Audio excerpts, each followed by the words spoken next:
वक्रतुण्डमहाकाय सूर्यकोटिसमप्रभ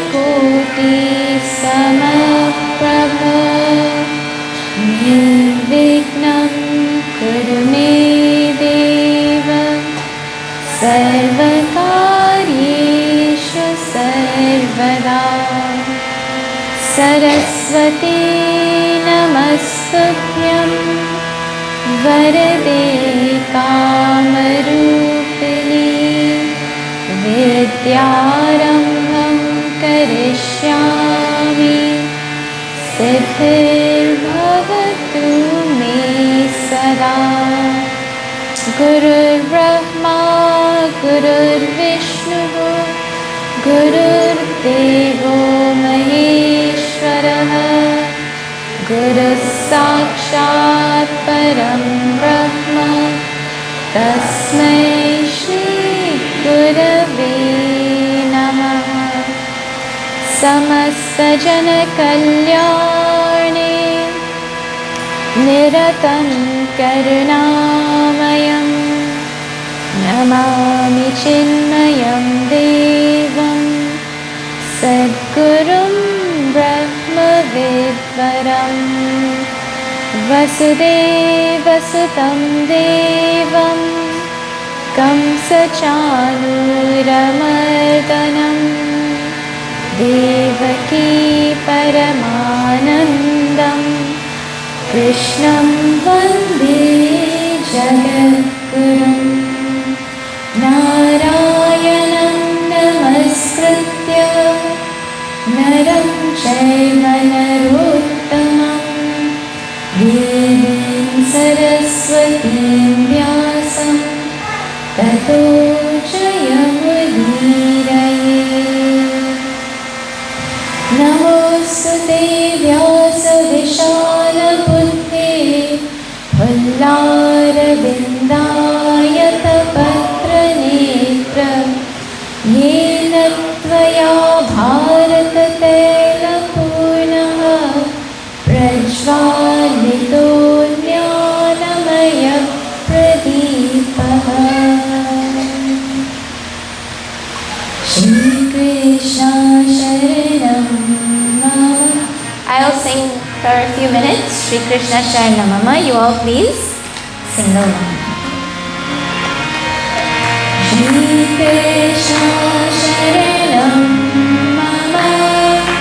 Shri Krishna Sharanam Mama. Shri Krishna Sharanam Mama. Shri Krishna Sharanam Mama.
Shri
we took up the challenge, or the inspiration came to discourse on the entire Mahabharata over 14 nights. So as Panditji mentioned, tonight is night 10. We started, 9 nights have finished, and we're seeing this wonderful itihasa called the Mahabharata. The Mahabharata is written by Bhagavan Veda Vyasaji, and it is 100,000 shlokas. Just for reference, the Ramcharitmanas, the big fat Ramayana that we use, that has about 12,000 verses. This Mahabharata is about 10 times the size of the Ramcharitmanas. That just gives you a little context of how big a text we are dealing with. So it is impossible for us to be able to see the entire text. Actually, someone can spend their entire life and not be able to study the whole Mahabharata. That is how vast it is. So what we are focusing on is the central storyline of this Mahabharata. The central storyline focuses on a rivalry between two sets of cousins called the Pandavas and the Kauravas. The Kauravas, I'm seeing heads nod. That means that people are familiar with these names. That's very good. The Kauravas are the negative personalities in this Ramayana, led by the wicked Duryodhana. The Pandavas are the positive or the good characters of this Mahabharata. They are led by Yudhishthira, who is none other than a son of Dharmaraj himself. And it so happens that the Kauravas, the negative characters, they hate the Pandavas. And they're on the side of adharma, and they have done so many unjust things to the Pandavas. It has come to a point where, because of the injustices that have been done, and because of the level of adharma that exists now amongst the Kauravas and amongst the whole family that is running the kingdom that they belong to, it has come to a point where they now have to go to war. And we're now at the point where the Mahabharata war is just about to begin. This Mahabharata war is not just a historical war between two family members for land. It is a war between adharma and dharma. It is a war between those that are on the side of Bhagavan Sri Krishna and those that are against Bhagavan Sri Krishna. But most of all, it is an external expression of the internal emotional battle that we go through every single day. In each of our hearts, there is a Mahabharata war going on. Is it not that when you wake up in the morning, there are two thoughts that come up? Get up, sleep for a few minutes. The first thing that we do in the morning is we have these two opposing thoughts, and now they have to fight with each other. Which one will win? Well, the one that is stronger at that time is the one that is going to win. And the easier one that wins is sleep a little 5 minutes more now. That is our first experience every single day in the morning. How is it that we can allow ourselves to say, no, I know you want to sleep, but the right thing is that you have to wake up. That's why you set your alarm, isn't it? So what can we do to strengthen our mind so that when the alarm rings and that part of our mind that says sleep 5 minutes more is so quiet and the other part gets up and jumps out of bed? It needs to be made strong, is it not? It doesn't happen just like that. Well, in the same way, the Pandavas, or the good forces in this Mahabharata, they needed to be made strong as well.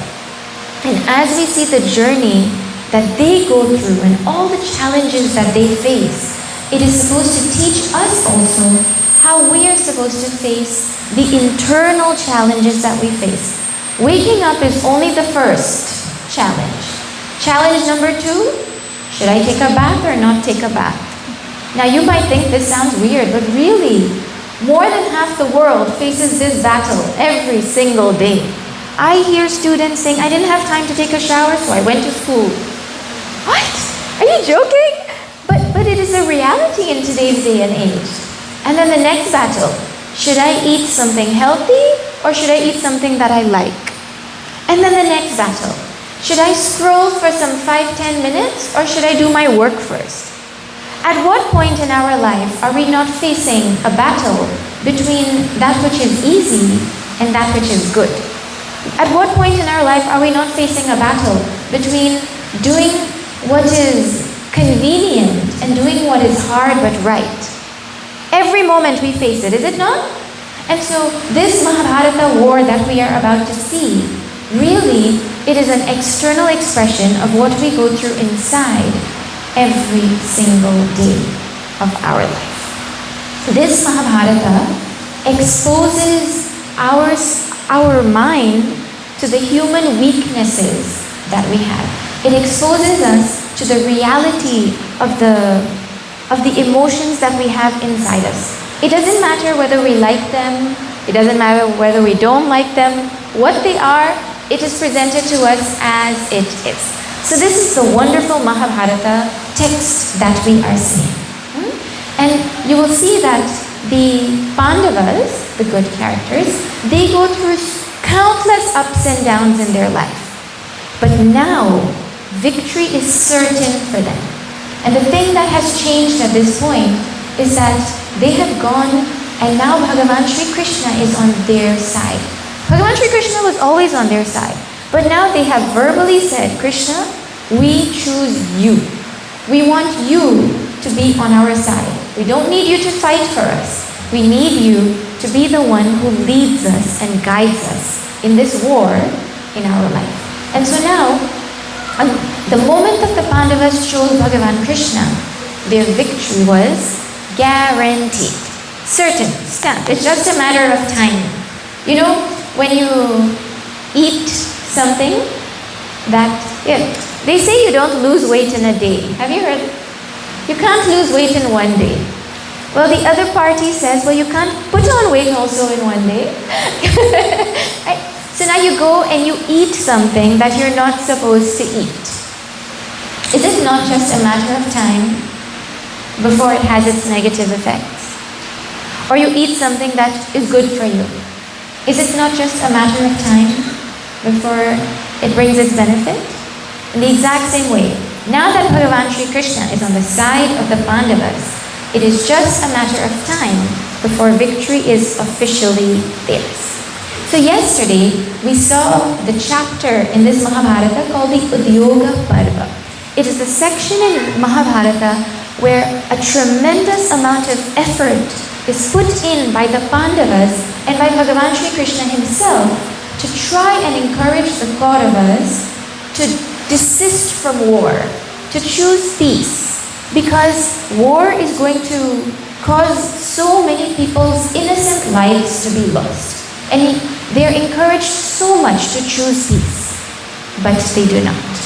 And so Bhagavan Sri Krishna says, well, now there's no option. Now we have to go to war. So much so, in the effort to try and show the Kauravas that they're not doing the right thing, he even took Virat Rup Darshan. Bhagavan Sri Krishna took the form of the entire universe to show them that he is not an ordinary being. And if he's on the side of the Pandavas, they are not going to win. But you know, when somebody is so wrapped up in their own head, they don't see anything. And so now, the war has been sealed. Everybody's fate has been determined. And so the Pandavas prepare for war and the Kauravas prepare for war. Because we are not taught to sit and let adharma come and trample all over us. You have to fight for dharma when it is time to fight for dharma. And so now the Pandavas get up and they are ready to fight for dharma. And so now everyone is making preparations. The Pandavas have decided who the leader of their army is going to be. It's the son of Drupada called Drishtadyumna. And the Kauravas decide that the great Bhishma Pitamaha is going to be the leader of their army. So now all the armies have started to head towards the Kurukshetra battlefield. This war is not going to take place in the city, because when something happens in the city, innocent people are involved. So they take all the warriors out to the battlefield, and that is where this battle is about to be fought. Now, yesterday, where we had stopped, I was telling about this most intriguing character of the Mahabharata. His name is Karna. Karna happens to be the blood brother of the 5 Pandavas. But because he was born before his mother was married, he was put in the river, and he ended up being brought up by somebody else. In yesterday's Katha, we saw how Bhagavan Sri Krishna tells him that your mother is the mother of the Pandavas. The Pandavas are your brothers. I want you to come and choose dharma and fight on their side. They will make you their leader. They will serve you. This is what Bhagavan Sri Krishna tells Karna. It so happens that Karna is best friends with Duryodhana, who is the leader of the Kaurava army, the sworn enemy of the Pandavas. And he says, when nobody was there for me, Duryodhana was there for me. And therefore, my loyalty will always rest with Duryodhana. I hated the thought of the Pandavas till now. Now just knowing that they are my brothers, there is so much love in my heart for them. It pains me to think that I have to fight with them. Instantly that changed. But I cannot leave my friend Duryodhana, who's banking on me to win this battle. I have to stay with Duryodhana. So this is what he says, and Bhagavan Sri Krishna is very sad. Because he says, Karna, you're dharmic, you're noble. Get up and fight for dharma. And he says, no, I know I'm going to die. I know Arjuna is going to kill me, but I cannot. And he refuses the Lord of the universe, who has offered him to come on the side of dharma. Now, while everyone is preparing for war, another interesting thing happens with this Karna. His mother, who he has not met since the day he was born, she goes to him at the time that he's doing Sandhya Vandana. And he had taken a resolve that whoever comes to him at the time of his Sandhya Vandana, he will give them whatever boon they want. And so now his mother, her name is Kunti, she's the mother of the same 5 Pandavas. She comes and she's waiting for him to finish his Sandhya Vandana. And Sandhya Vandana is done at a time when it is dusk, it is still dark outside, right? And so she's covering her face, and he cannot see who it is. And she approaches him, and from just her profile, he says, "Who are you? I feel like I dream about you all the time. I have never met you, but I feel like I know you. Are you my mother? Who are you?" And Kunti looks at him, and with the most sorrowful tears, she tells him, "Yes, I am your mother. And the Pandavas are your brothers." And she says, "Surya Bhagavan is your father." And Karna, Bhagavan Sri Krishna just told him this yesterday. He waited his whole life to find out who his brothers were. Who his mother was. And now, at this time, just before the battle is about to begin, he is told by his own mother, "Why don't you come and be on the side of your brothers? Come, they will give you everything. They will make you their world. You will have my love. I am not scared to tell the world anymore that you are my son. Come and be with your brothers." And he says, "I cannot." He says to her that I have pledged, my heart already belongs to Duryodhana. It is not mine to give anymore. And so he says to her, but you have come to me and I have to give you something. And so he says, I promise, you were always known as the mother of 5 Pandavas, and you will always be known as the mother of 5 Pandavas. If I meet any of your other 4 children in battle, Yudhishthira, Bhima, Nakula, Sahadev, I will not kill them. I will spare them. I will not kill them. But if I come face to face with Arjuna, my sworn enemy, between us only one of us will survive. So you will either be the mother of Yudhishthira, Bhima, Nakula, Sahadev and Arjuna, or Karna. But you will have 5 sons. This is my promise to you. And it is a very, very, very emotional scene where Kunti Ma finally, years and years of sorrow and just wanting to go and embrace this Karna, she has finally gotten the opportunity, and they spend it feels like a very long time that they spend together that day, this mother and son. And Karna says to Kunti, please don't tell your other children who I am. Because if they find out, then Yudhishthira is going to come and give me the kingdom. And I am going to give it to Duryodhana. So please don't tell them. Because I just let it be a secret. It has been a secret so long that it remain a secret. And thus ends the conversation between Kunti Ma and this great Karna. He even said to her, he had an armor that was protecting him, and Indra Devata had come and taken that armor away.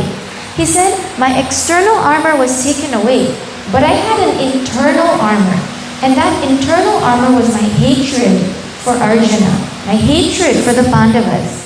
And he said, today you have taken away that too, because all of my hatred has been replaced by inexplicable love. And like this, that conversation ends. Now, I want you all to think with me a little bit about this Karna character. Was Karna right to say he's going to be loyal to Duryodhana? Duryodhana is the one who has given him everything. Since the time that he played a part in this story, right? Is it right for him to stay on Duryodhana's side? And most people say yes, loyalty is such an important thing. What he did was right. But let me ask you something.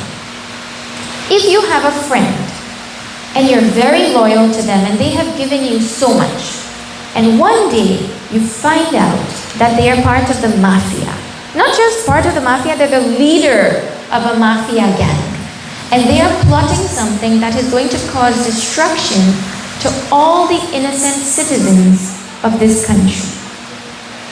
Are you supposed to remain loyal to that mafia leader? Or are you supposed to come on the side of justice? What are you supposed to do? Side of justice. But then why is it that when Karna says he must be on Duryodhana's side, everyone says, yes, he was right. Perspective is a very interesting thing, isn't it? And so, really we have to remember this important lesson, that values are great, but values are not great independent of where the values are dedicated. If our values are practiced for dharma, they are called virtues. But that same value, if it is practiced towards adharma, that misplaced value suddenly becomes a vice. Is it not that the person who defends the mafia is considered against the law? No matter how honest they are being within the mafia, they're not considered dharmic, even though they're being honest. And so, really speaking, we have to think about ourselves and analyze the values that I practice. What is the purpose for practicing them? Am I practicing them dedicated to an altar of dharma or an altar of adharma? And the day that I realize that in the name of values, I am doing something for adharma, I have to stop thinking it is a great thing, because values independent of dharma are not valuable. Not valuable to me, you're not valuable to society, right? And so this misplaced loyalty of karna that is glorified is something we have to think about. Actually, what it is that prevents Karna from leaving Duryodhana and going to the side of dharma is not loyalty, it is ego. You give a little bit of thought. His ego doesn't want to be told, you let down Duryodhana? Duryodhana was depending on you. Look how much he did for you. You abandoned him? Well, it doesn't matter. You're not supposed to be on a person's side. You're always supposed to be on the side of dharma. Now see, he felt indebted to Duryodhana. And this is the cost of being indebted to anybody in this universe. Pujya Gurudev Swami Chinmayananda, in our pledge, he writes, we should always give more than we take. And the reason for giving more than we take is not because we should feel egoistically that I shouldn't be a taker, but it should be that I should never be in a compromised position where someone asks me to do something and I feel obliged to do it for them, whether it is right or wrong, because of all the favors that they have done for me. When I put myself in a position where I owe somebody a favor, well, that means that I have put myself in a position where I may have to compromise on dharma because of that. And so we are encouraged to remember never to put ourselves in a position where we take more than we give. Always give more than you take, so you're never put in a compromised position where you have to feel like you have no choice but to choose adharma over dharma. Now the other thing is, actually speaking, the only debt that counts is our debt to Bhagavan finally. We have a debt to Bhagavan. If he thinks Duryodhana has given me my name and my fame and taken care of me for these years, who really is the real person who takes care of us in this universe? We have a debt to our parents. Panditji referenced the Pancha Mahayajna, right? We have a debt to our pitris. The debt to our pitris is paid by following dharma, not by following adharma. The debt to our parents is paid by following dharma, not adharma. And so, and the debt to Bhagavan is paid by following dharma. And so, our Karna is calculating his debt only based on what he thinks is important, which is his name, his fame. So you tell me now. You have to think, see, these stories are studied for us to think about our own lives. Who do we consider that we have a debt to? We feel all the time, I have a debt to my boss, I have a debt to this friend, I have a debt to this neighbor. Think about it. What is the place of that debt? Who really does that debt belong to? What is my debt to society? What is my debt to my lineage? And like that we think about and we make our decisions about what to do and what not to do. So this is the very interesting story of Karna. And the strongest point here is that Bhagavan Sri Krishna himself came and said, "Come, let me take you to the Pandavas." That means it was not a dharma for Karna to leave Duryodhana and go to the side of the Pandavas. Can Lord Krishna ever ask someone to do something against adharma? Not possible. So if Karna is being told you are allowed to leave Duryodhana and everything he has done for you and come to the Pandavas because they are on the side of dharma, if Karna had a choice, every single one of us always has a choice. The only thing standing between us and the choice of dharma is our ego. And we don't like to hear it, but there is a karna in us. There's nobility in us, but we feel weakened by the debts that we build with adharmic situations and people in this world. So that is what Karna inspires us to think about. Okay. Now, let us go back to the preparations for this battle, this Mahabharata war that is about to begin.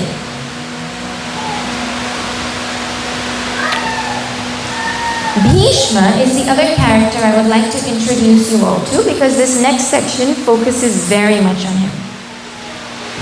Bhishma is the grand uncle of the Pandavas and the Kauravas.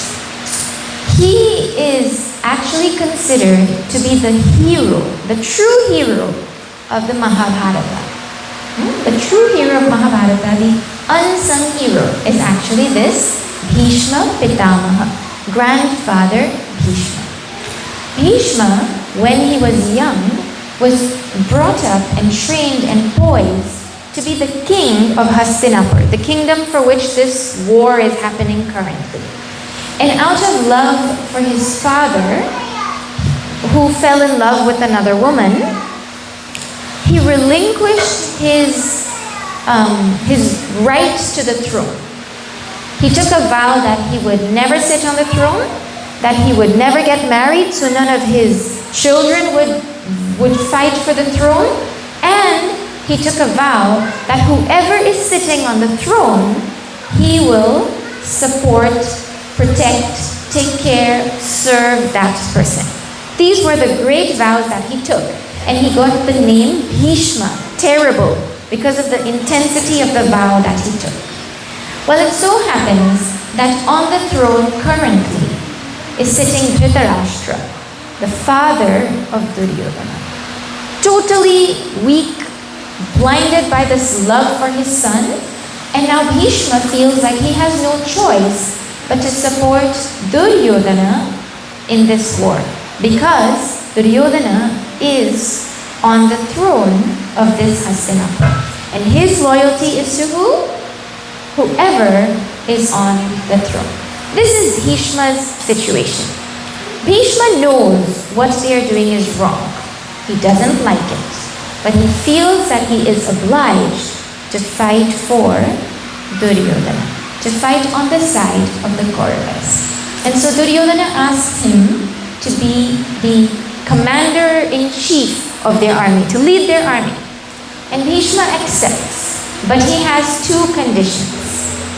He says, condition number one, I will fight, and I promise I will destroy the army of the Pandavas, but I will not kill any of the Pandavas. These 5 noble brothers, I will fight their army, but I will not kill any of them. Condition 1. Condition 2, I will not fight if your friend Karna is fighting. He did not like Karna at all. He said, if your friend Karna is fighting, I will not fight. So you choose, me or him. And Karna is waiting and waiting and waiting for this war to begin. And so Duryodhana has to go now and break the news to his friend that my grandfather doesn't want you to fight. And Karna says, no problem, I accept. And so it is decided now that Bhishma is going to fight and Karna is not going to fight. Okay? Now, on the field of Kurukshetra, where this great Mahabharata war is going to begin, everybody assembles and they now start to decide what are the rules of the war. Because even though a war is being fought, it has to follow protocols, right? So conches were blown and everyone was excited because remember, they're warriors and warriors get excited when they have a chance to fight, right? And so here they are, they start to decide the rules. They make sure both sides are okay with the rules. You know when you start to play a game, there are so many games nowadays where you play and you're playing and then the other person says, oh, but we play it with this rule. And the other person says, oh, but we play it with this rule. Have you seen games like that? Like Uno is one of those games. Everybody has their own rules. Huh? And so, what are the rules they decided? They decided only if one person is fighting, they can only fight with one person. Means a duel can only happen. You can't have 2 or 3 people fighting with one person. 1 for 1. If you're using arrows, the other person has to fight with arrows. If you're using divine weapons, it can only be if the other person knows how to use divine weapons. The fight has to happen between equals at all times. You cannot attack somebody from the back. You have to ask somebody before you fight with them. If they say no, you leave them alone. And so like this, rules were made. When the sun sets, everything stops and everyone goes and takes a rest and everyone is friends after that. When the sun is set, there is no fighting happening. Huh? And so like this, they establish all the rules. They say you can't kill the innocent people who are just there to hit the drums and all of that. Only who's fighting is fighting. Clear? And everyone agreed that, okay, fine, these are the rules. And they said if somebody is running away, you let them run. And if somebody falls in the middle of a battle, you don't kill them while they're unconscious. You leave them. So all of these rules were agreed upon by both sides. The Kauravas agreed, the Pandavas agreed to these terms. While this was going on, Bhagavan Veda Vyasaji goes to Dhritarashtra, the blind king who happens to be the father of Duryodhana. This blind king Dhritarashtra happens to be the biological son of Bhagavan Veda Vyasaji. Veda Vyasaji is the same Veda Vyasaji that we do pranams to before anybody speaks. You know, we call this the Vyasapeeth, right? This is the seat of Veda Vyasaji himself. Because any knowledge that anyone shares actually belongs to Veda Vyasaji. There's nothing that anyone can think and say that has not already been thought of by Bhagavan Veda Vyasaji. All knowledge is his and he's the actual teacher for all of us. And so this same Bhagavan Veda Vyasaji happens to be the father, biological father of Dhritarashtra. Dhritarashtra is blind. He's not only physically blind, he is also emotionally, internally blind. He's blinded by his weakness, his attachment for his son Duryodhana. Duryodhana has done the most despicable, the most terrible, the most worst kind of sins a person can do. Bhagavan Sri Krishna came and told Dhritarashtra, you catch him, imprison him. He's the cause of all of this trouble. Dhritarashtra says, well, I have no choice. He doesn't listen to me. This is who Dhritarashtra is. He shows weakness and he says he cannot control his son, his wicked son Duryodhana. See another really interesting thing. Duryodhana is biologically the grandson of Bhagavan Veda Vyasaji. See his lineage. He is the grandson of Bhagavan Veda Vyasaji himself. And see how wicked he is. How? How could something like that happen? You see how there's every single possibility is shown in the Mahabarata, where such a noble lineage and you get such a wicked person as a result. Anyways, Veda Vyasaji goes now to Dhritarashtra and he asks him, do you want to see the war? And Dhritarashtra says, no, I don't want to see it, because he knows that all of his 100 sons are going to be killed in this war. And so he doesn't want to see his sons being killed. And he says, but I want to hear what is happening. I want someone to tell me.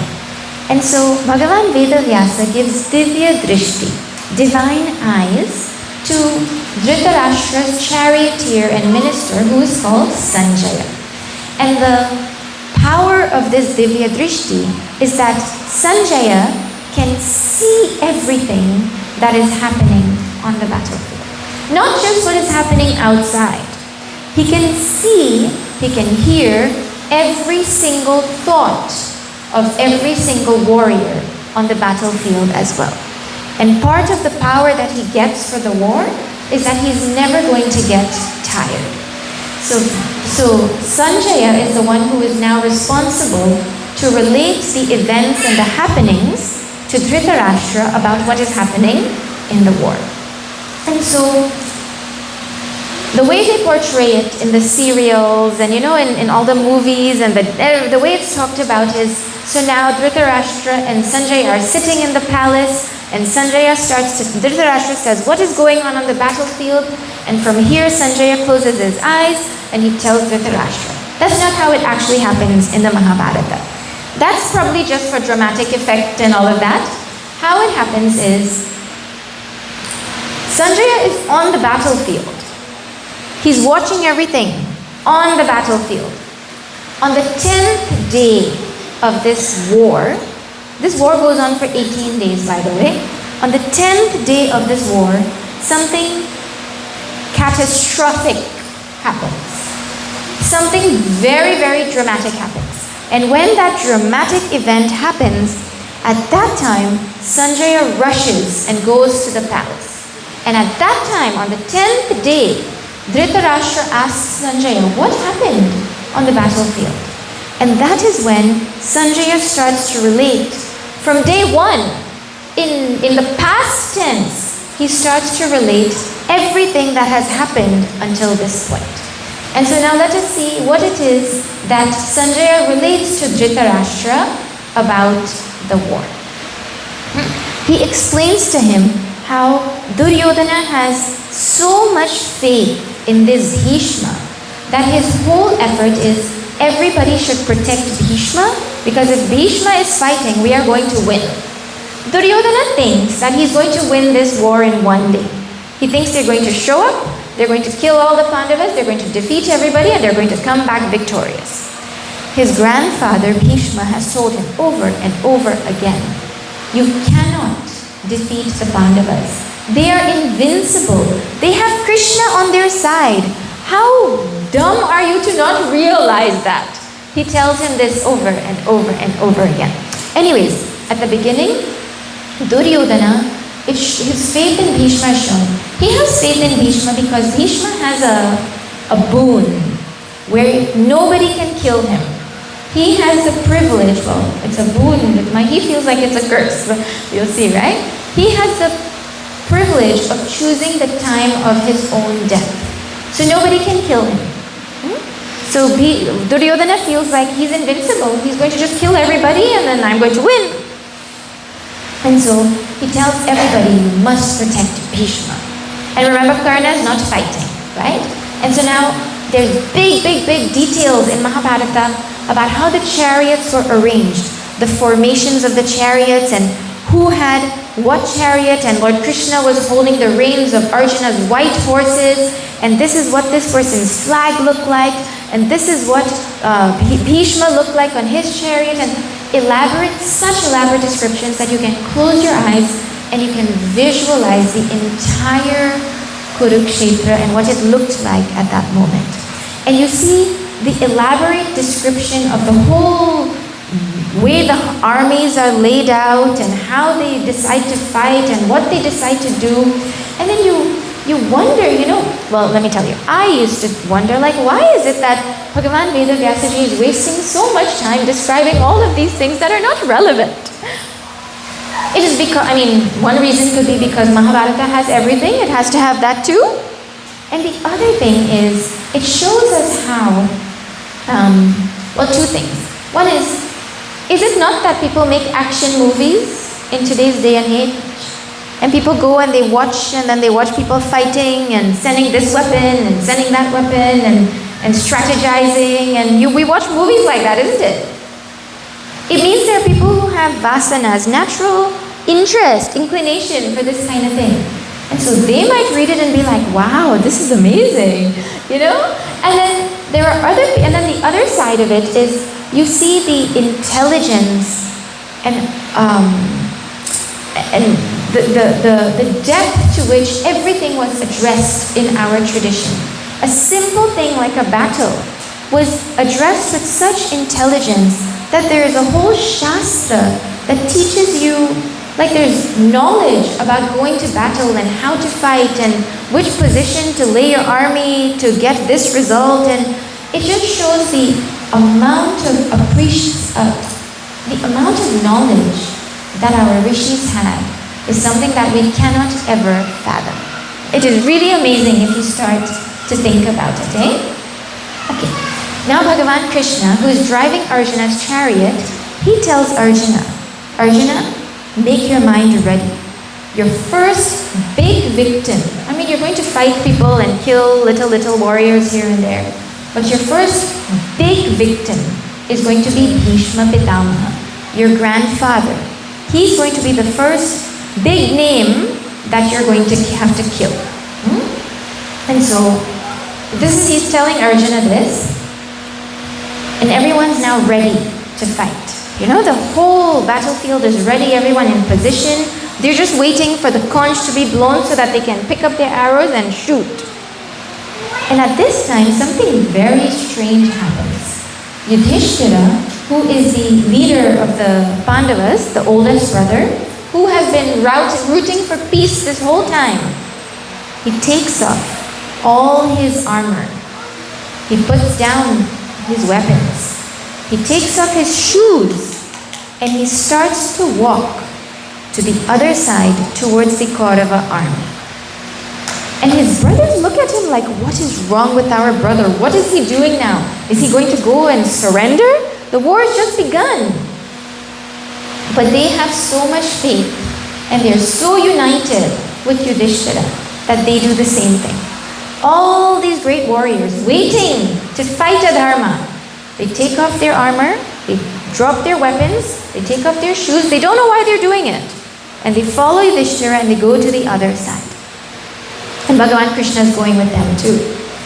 And they're all like, what is going on? What is going on? And Lord Krishna is smiling, like he knows nothing is going to happen, right? That they think. Yudhishthira walks over first to Bhishma, his grandfather. And he does pranams. And he says, I am here to ask your permission to fight this battle. And I would like you to bless me to be victorious. Who has he gone to? His grandfather, but also the enemy. And he says, I would like you to bless me to be victorious. Bhishma is facing his enemy, theoretically his enemy. And he says, I bless you. You will be victorious because you have Krishna on your side. Then he does the same thing to Dronacharya, who is his teacher who taught him how to use weapons and all of that. He does the same thing to Kripacharya, who is also his teacher.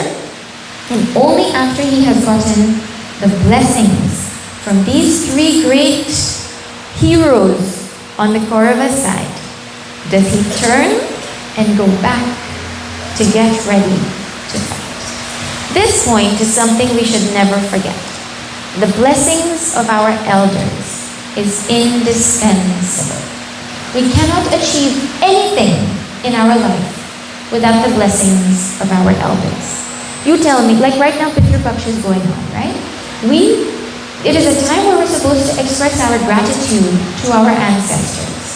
You think that we are anybody or we can achieve anything or we have achieved anything if not for the blessings of our grandparents and our great-grandparents?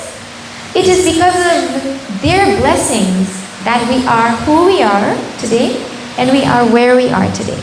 So we never lose the opportunity to take the blessings of our elders before we start anything.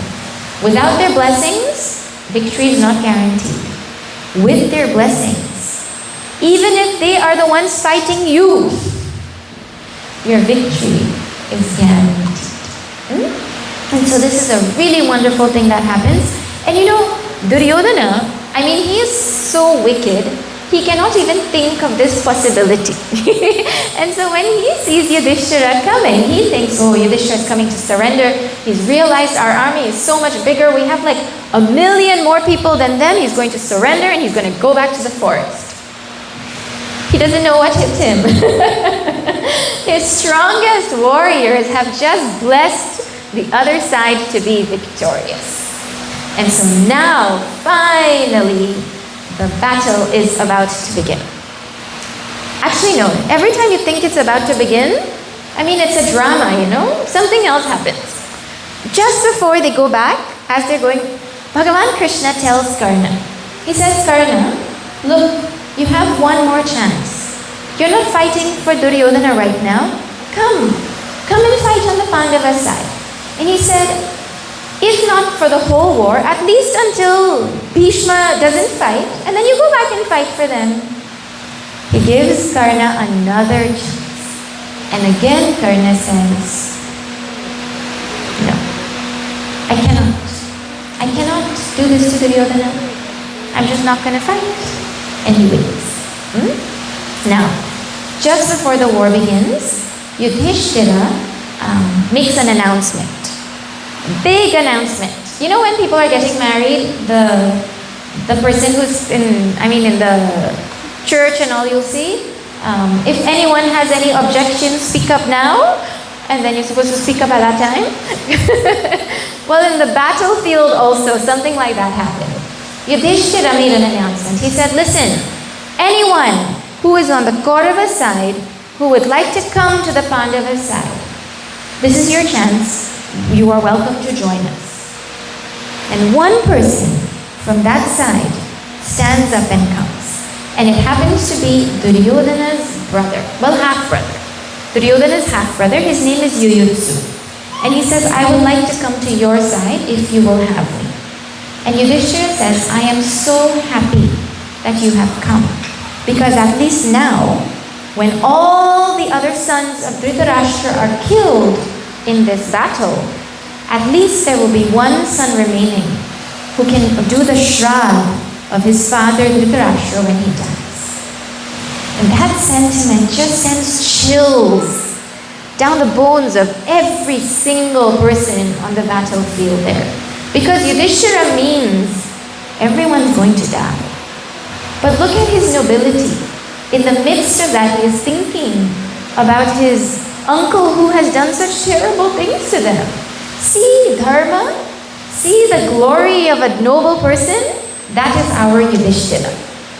Okay, so now, finally, Bhishma realizes that everybody's spirits are down, and he takes his conch and he blows his conch really, really loudly. And the first sound of war, this conch symbolizes war is starting. The first sound of war comes from the Kaurava side. It is the Kauravas who initiated the war. And now, everybody starts to blow their conches, and the kettle drums start to blare, and big, big noise signaling that the battle is about to begin. And at this point, Arjuna looks at Bhagavan Sri Krishna and he says, "Oh Krishna, please take my chariot to the middle of the battlefield. I want to see these enemies that I'm going to fight against. I want to see my opponents for whom everyone has gathered here to fight." Now, there are 2.4 million people on the other side. But Bhagavan Sri Krishna, you can imagine 2.4 million people is like 3 times the population of Guyana. And in that volume of people, Bhagavan Sri Krishna takes the chariot and he places it right in front of Bhishma, his grandfather, and Drona, his guru. And he says, "Look, Arjuna, look at those who you are going to fight." And at this point, Arjuna, seeing them, he collapses. He totally collapses. His psychological collapse of how can I fight my family, how can I fight my guru, leads to his physical collapse. And he sits down and he puts his bow down and he looks at Krishna and he says, "I can't fight. I cannot. Let us go to the forest. Let them have everything. How can we fight them and then enjoy a kingdom knowing that it is stained by the blood of our grandfather and our guru and our family? And no. Better not fight. Leave all of this. Let us go." Now, just a few days ago we saw Arjuna faced these same people single-handedly and he defeated every single one of them. But now something else has come into Arjuna's heart. And so that is like a police officer saying, or a judge saying, "I cannot convict this terrible criminal because he is my brother. He is my cousin." You want a police officer who says, no, I cannot give a ticket to somebody who has just gone and driven into somebody and killed them because they were drunk. I can't give them a ticket and send them to jail because they're my cousin. Who wants police officers like that? Arjuna is a warrior. He's not supposed to think about, oh, this is my family. He's supposed to think about, what is the law, and I'm supposed to protect law. And so, Bhagavan Sri Krishna starts to teach Arjuna. Let me take that off. He yells at Arjuna, what kind of chicken-heartedness is this? Get up and go and fight. He screams, get up and fight. And Arjuna says, no, but I can't fight. How can I fight them? And finally Arjuna realizes that Bhagavan Sri Krishna is not emoting. And he says, okay, Bhagavan, actually, I surrender to you. I don't know what to do. You are my disciple. I am your disciple. You tell me what is dharma. I don't know what is right, what is wrong, what is good, you tell me what to do. But I won't fight. Means I won't fight until you convince me that I should fight. And this section is the famous Bhagavad Gita. Bhagavad Gita comes right in the middle of the Mahabharata. Everyone is holding their bow and arrow, all the weapons everyone's ready to fight. And at this time, the one on whom the entire Pandava army is defending falls down. And so, Bhagavan Sri Krishna teaches him, he inspires him, and he makes Arjuna get up and get ready to fight. And this is very instructive to us. A few things here are very instructive to us. When we put the reins of our life in Bhagavan's hand, he will make sure that we are ready to face our life in the way we are supposed to face it. It may look like that is not happening. Like, why did he put him in front of Bhishma and Drona? He could have put him anywhere else and Arjuna would have gotten ready to fight. Put him in front of Duryodhana and he'd have been like, yes, let's go. But, you see, he was protecting Arjuna in the long run. Because it is not the first time it's not the only time Arjuna collapses on the battlefield, right? He gives the full Gita, and now Arjuna gets up and says, I am ready to fight. And so day one starts. And on the first day, so many people are killed. So many people are killed. And in the Mahabharata, extensive description is given. Who fought with who was killed with which weapon, when, by who. Everything is documented in this section. One by one, warriors are killed, painfully killed. And at the end of the day, Duryodhana is so happy because he's like, okay, we're definitely going to win. Look at the destruction that we have brought to the army on the other side. And Yudhishthira is thinking, why did we have to fight? Look how many innocent lives have been lost. See the difference between the two of them? Okay. Anyways, he was pacified by Bhagavan Krishna and his brothers. Now day 2 of the war starts. Well, on day 2, the description given is it's actually very descriptive. Bhagavan Vedavyasa describes how there were hawks and vultures circling in the air, just waiting for dead bodies for them to come and eat these dead bodies from the war. So you can imagine the environment in which everyone is there at this time. And Arjuna says to Bhagavan Krishna that, if we're going to win this war, we have to stop Bhishma. Look what he did yesterday. He ruined our army. And Bhagavan Krishna says, yes, you're right. You have to make your mind strong and get ready to fight Bhishma. At this time, Arjuna goes and he starts to fight with Bhishma. And then Duryodhana goes to Bhishma and he says, you're not fighting your best. It is because Arjuna is your favorite, it is because Pandavas are your favorites, you're not doing your best in this battle. Every time that Duryodhana feels like the Pandavas have been successful that day, he goes and he taunts Bhishma Pitamaha by saying, you're not fighting well enough. Let Karna come and fight instead of you. If you don't want to fight, why are you here just for show? Meanwhile, Bhishma is literally giving his whole life for Duryodhana. But Duryodhana is so blinded.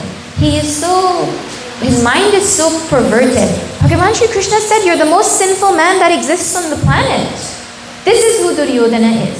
Eh? And so, Bhishma is so disgusted by Duryodhana's hurtful words at the end of every day. Sometimes he doesn't even wait for the end of the day. He tells him in the middle, battle is going on, and he goes to him and he's like saying these words in his ears. I mean, come on. This is Duryodhana for you, you know? And so now Bhishma is so disgusted by the words of Duryodhana that he starts to fight even more ferociously, even more vehemently. And everybody comes to watch this fight, this duel between Arjuna and Bhishma, because it is so mesmerizing. You know, two great warriors fighting against each other. They both fought hard, but Arjuna was invincible. And that day, the war only stopped because the sun had set. Remember, when the sun sets, all the fighting stops.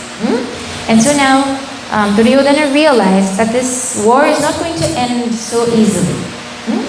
Now, the next day, they get ready to fight.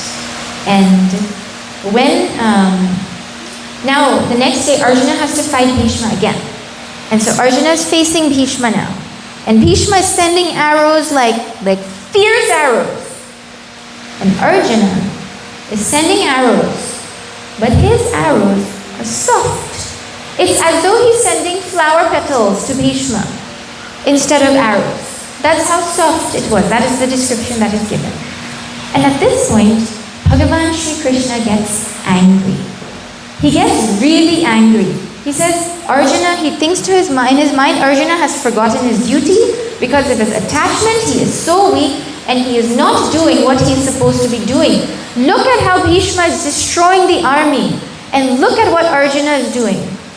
Sending soft arrows. Because he doesn't have the courage to fight with this Bhishma. And he says, well, let me tell you, Bhishma was also a devotee of Bhagavan Krishna.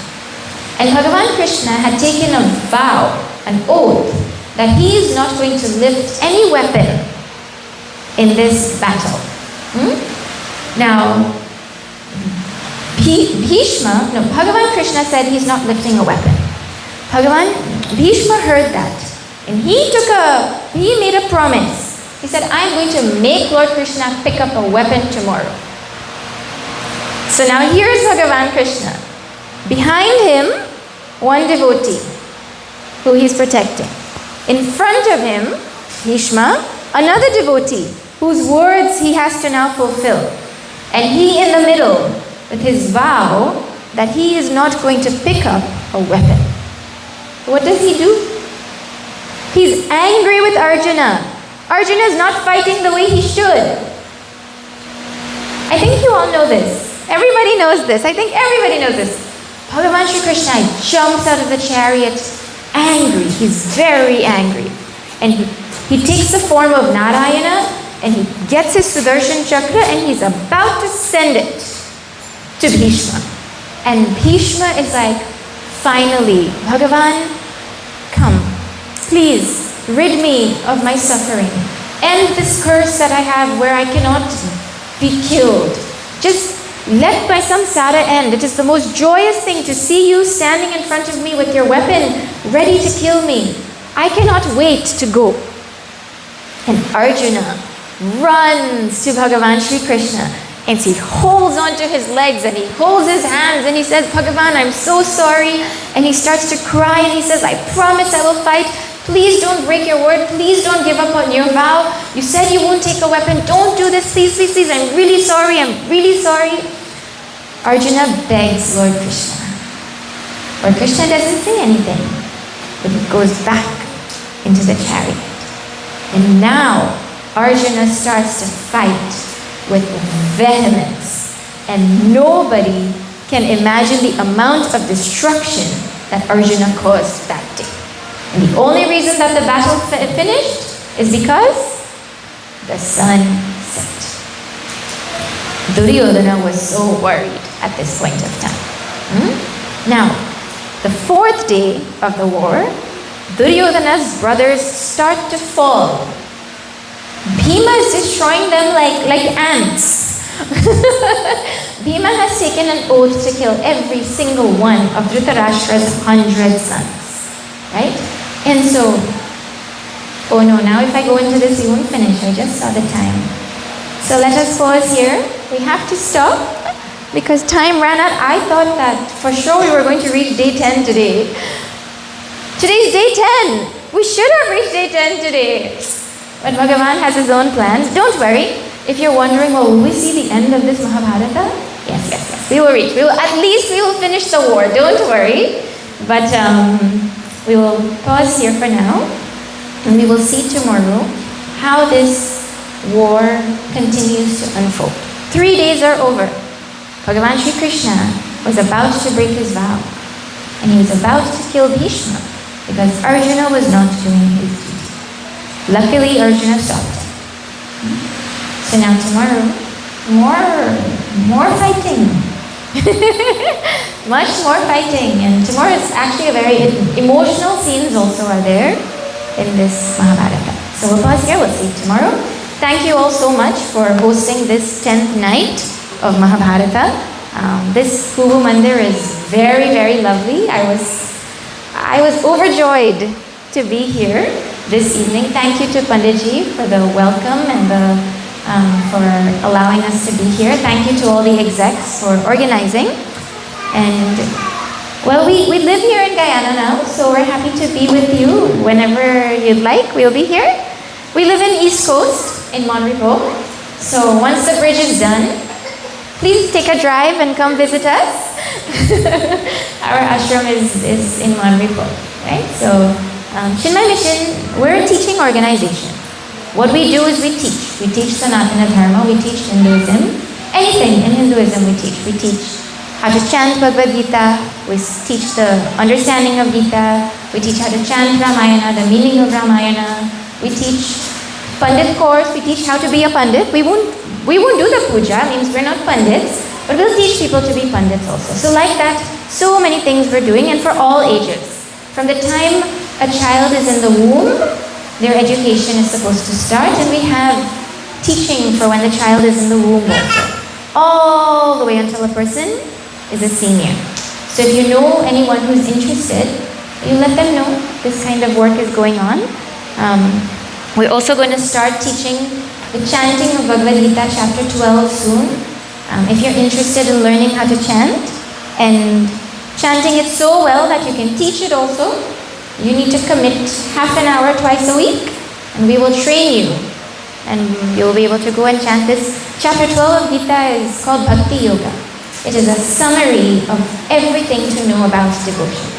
Very beautiful, very short chapter. So that will also be happening. Speak to me after if you're interested. We have some books for sale at the back.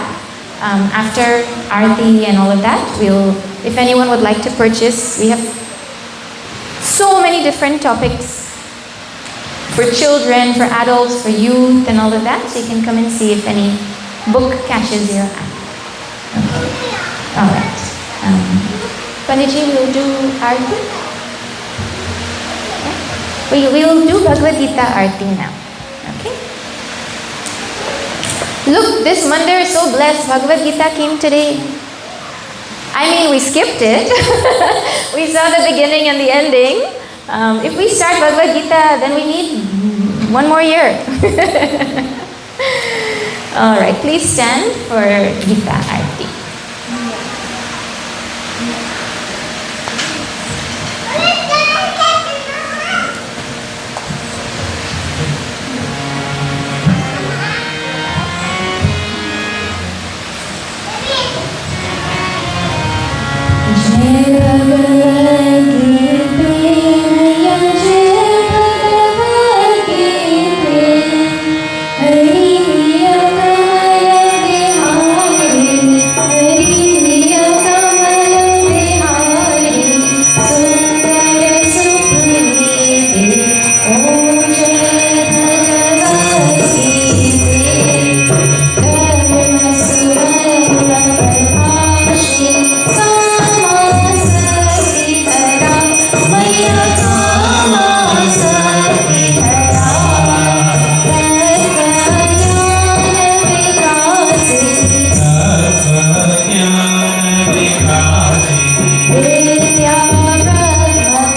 Mangalam Bhagavan Vishnu Mangalam Garudatvajah